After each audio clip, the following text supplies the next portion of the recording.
कक्षा 10 विषय हिंदी क्षितिज भाग 2 पाठ 4 आत्मकथा के प्रश्नोत्तर।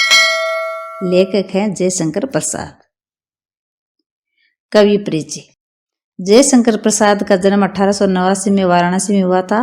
काशी के प्रसिद्ध क्वींस कॉलेज में वे पढ़ने गए, परंतु परिस्थितियां अनुकूल न होने के कारण 8 विषय आगे नहीं पढ़ पाए। बाद में घर पर ही संस्कृत, हिंदी, फारसी का अध्ययन किया। छायावादी काव्य प्रवृत्ति के प्रमुख कवियों में ये एक थे। इनकी मृत्यु सन 1937 में हुई। प्रमुख कार्य काव्य कृतियां चित्राधार, कानन कुसुम, झरना, आंसू, लहर और कामायन। इनके नाटक हैं अजातशत्रु, चंद्रगुप्त, स्कंदगुप्त, ध्रुव स्वामिनी। उपन्यास हैं कंकाल, तितली, राव। कहानी संग्रह आकाशद्वीप, आंधी और इंद्रजाल।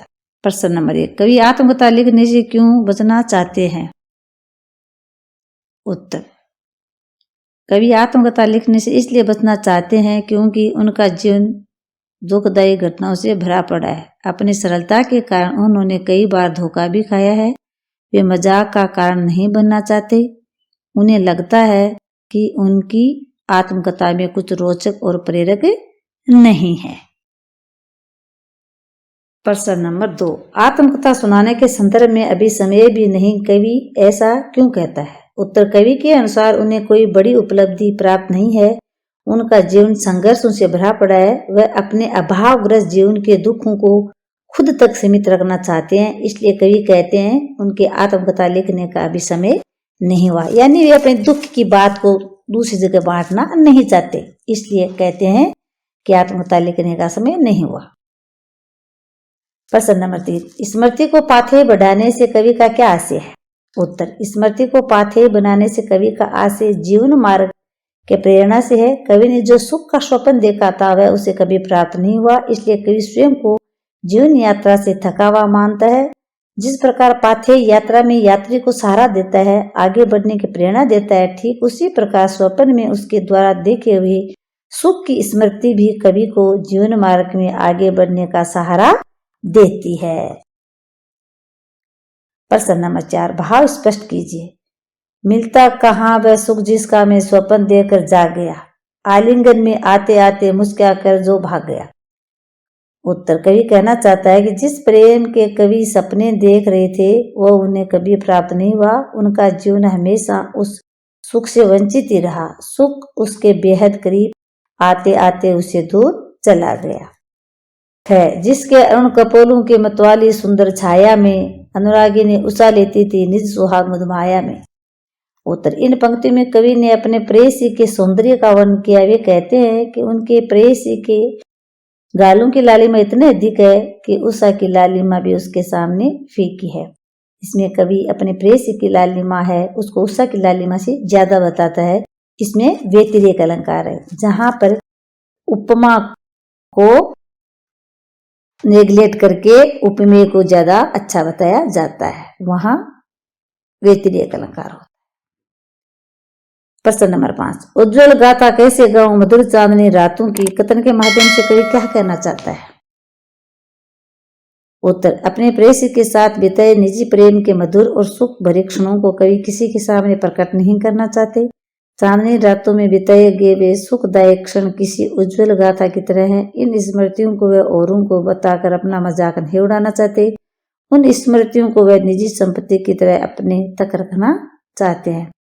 यानी कवि है जब अपनी प्रेमिका से मिलते थे और चांदनी रात में जो एक साथ सुखदायक क्षण बिताए थे उनको दूसरों के सामने बताना नहीं चाहते, क्योंकि लोग उनकी मजाक उड़ाएंगे। इसलिए उनको अपनी निजी संपत्ति की तरह अपने तक ही रखना चाहते हैं।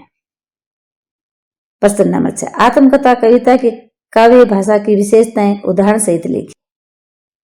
उत्तर, जयशंकर प्रसाद द्वारा रचित कविता आत्मकथा की विशेषताएं निम्नलिखित हैं। कवि ने खड़ी बोली में कोमल शब्दों का प्रयोग किया है, जैसे जिसके अरुण की मतवाली सुनकर छाया में। मानवकरण शैली जो छायावाद की प्रमुख विशेषता का प्रयोग किया है, जैसे अरे सरलते तेरी हंसी उड़ाऊं में। तत्सम शब्दों का प्रयोग प्रमुखता से किया है, जैसे इस गंभीर अनंत नीलिमा में असंख्य जीवन इतिहास।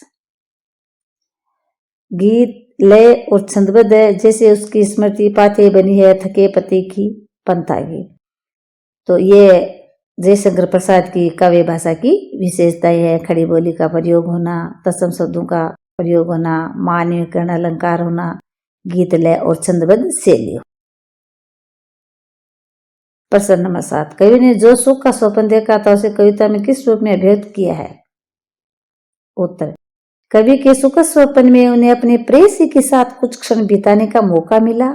आलिंगन में लेने से पूर्व उसकी प्रेयसी उनसे दूर चली गई। चांदनी रात में प्रेयसी के साथ हुई बातें सदा के लिए दुख में तब्दील हो गई। इसमें जयशंकर प्रसाद जी कहते हैं कि जब अपनी प्रियतमा से वो आलिंगन लेते हैं, यानी उसको छूना चाहते हैं, उससे पहले वो दूर चली जाती है। वो चांदनी रात में प्रेयसी के साथ जो बातें हुई थी वो सदा के लिए उनके दुख में तब्दील हो जाती है। प्रश्न नंबर 8, इस कविता के माध्यम से प्रसाद जी के व्यक्तित्व की जो झलक मिलती है उसे अपने शब्दों में लिखिए। उत्तर, जयशंकर प्रसाद जी की छायावादी काव्य के प्रवर्तक है। उनका जीवन सादगी भरा रहा। उन्होंने अभावग्रस्त जीवन जिया। वे विनम्र स्वभाव के थे। दिखाई नाम की कोई चीज उनके जीवन में नहीं रही। उन्होंने धोखे खाए परंतु अपनी सरलता और भोलापन नहीं छोड़ा। अपनी कमजोरियों को वो सबके सामने लाने में हिचकते थे, चूंकि उन्हें पता था कि ऐसा कर वे उपहास का पात्र बन जाएंगे। वे अपने दुखों को खुद तक सीमित रखना चाहते थे। प्रसाद जी जो हैं छायावाद के प्रमुख कवि थे, यानी छायावाद में जयशंकर प्रसाद, महादेव वर्मा, निराला और पंत 4 कवि हुए हैं, जिनमें से प्रमुख जयशंकर प्रसाद है और छायावाद के प्रवर्तक भी यही है। उनको सादगी भरा जीवन पसंद था।